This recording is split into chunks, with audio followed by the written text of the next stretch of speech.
A történelmi Magyarországról a II. Világháború végén és az azt követő időszakban közel 1 millió embert hurcoltak a Szovjetunió kegyetlen kényszermunkatáboraiba. Közülük 200–300 ezer fő soha nem tért haza. Végső nyughelyük ismeretlen.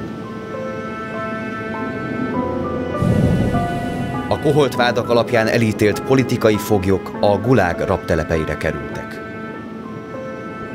A gulágrabok első nagyobb csoportja 1953. novemberében térhetett csak haza, de az akkorra már kiépült kommunista diktatúrában további életükben is üldözöttek lettek.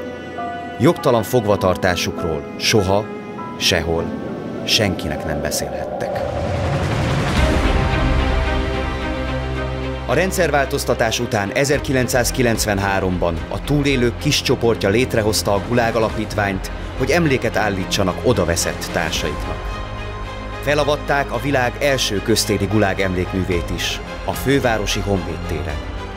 Az alapítvány tagjai és utódaik azóta is töretlen elszántsággal dolgoznak azon, hogy megismertessék mindenkivel az elhurcolás valós történeti hátterét, okait, következményeit. Megemlékezésekkel, konferenciákkal, kiállításokkal, könyv- és filmbemutatókkal, pályázati felhívásokkal, társadalmi párbeszéddel, valamint rendhagyó történelem órákkal mutatják be a 20. század egyik legsötétebb időszakát, hogy a történelem ne ismételhesse önmagát. 30 éves a Gulág Alapítvány. Emléküket megtartjuk, elveiket őrizzük.